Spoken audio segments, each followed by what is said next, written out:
Hello, everyone, and welcome to another episode discussing civics and how government works. Today, I'm joined by State Senator Becky Massey.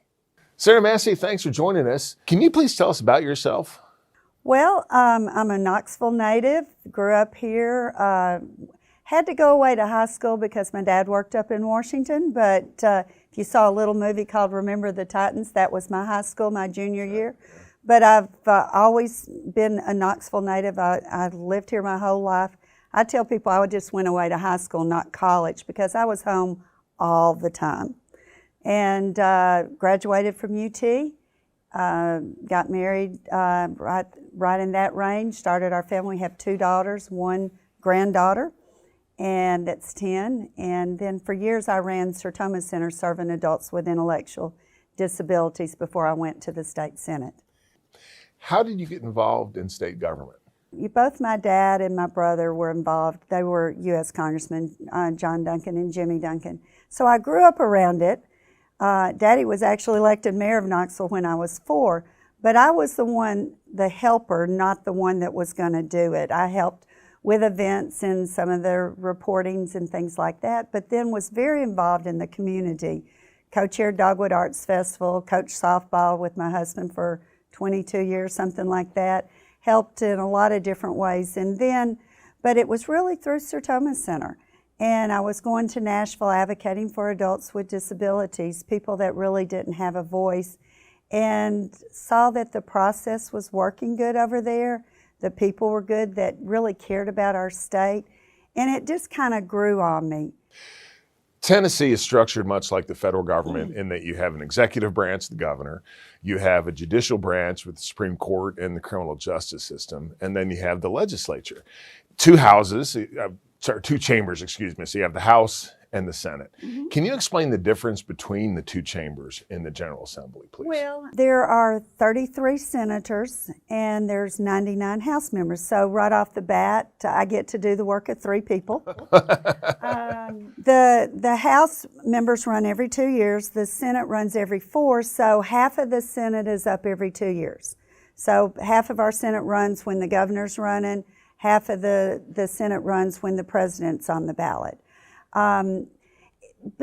Working with only 32 other people, you get to know each other, you build relationships, so there is a lot of respect among each other, and there's the civility, which you don't see up in Washington as much because there's so many more people. It's hard to build those relationships.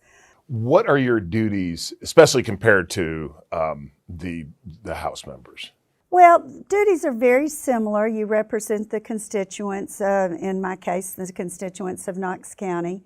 But you're also representing the 7 million Tennesseans that are out there. And everybody is assigned certain committees. In the Senate, we just have the full committees. There's 10 full committees. I'm on the Health Committee, and I chair the Transportation Committee.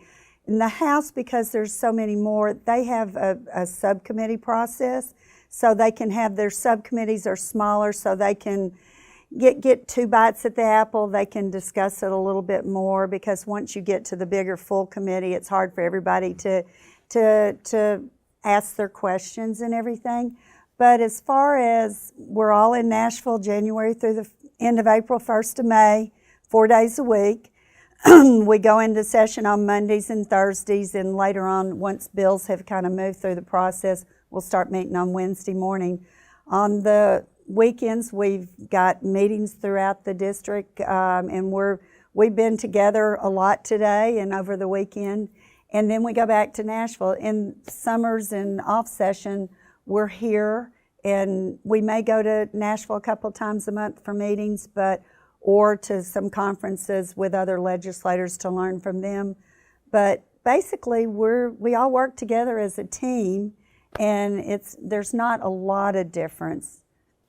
Can you explain the process of how an idea becomes law in the state of Tennessee? Okay. They come to me by citizens, by industry that is affected by it. I've passed several bills that college students have brought to me.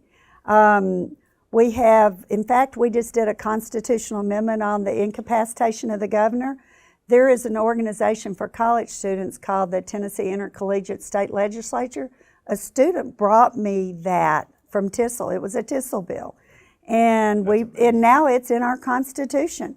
Another one that was brought to me from a student from Maryville College that made American Sign Language a foreign language credit in our high schools around Tennessee. So people bring you the idea, and then you look at it, you get it drafted into legal form, and it's filed. You find that every bill has to have a House sponsor and a Senate sponsor, and so then it starts through the process. You know, they can go at the exact same time, they can go kind of at different times, but ultimately they have to meet up and make sure that every single word on the two bills is exactly the same. So it would pass through the main committee. Let's say the governor's transportation package that I'm going to be carrying this session. It will go through the transportation committee, but because it's got a cost involved, it would then have to go to finance. If there's not a cost involved, it can go straight to the floor. And then it's voted on the floor by the full Senate. And like I say, then ultimately makes a vote on the House floor. And then it would go to the governor for their signature, and then it becomes law. Senator, thank you so much for your time, and also thank you for your service to the state of Tennessee.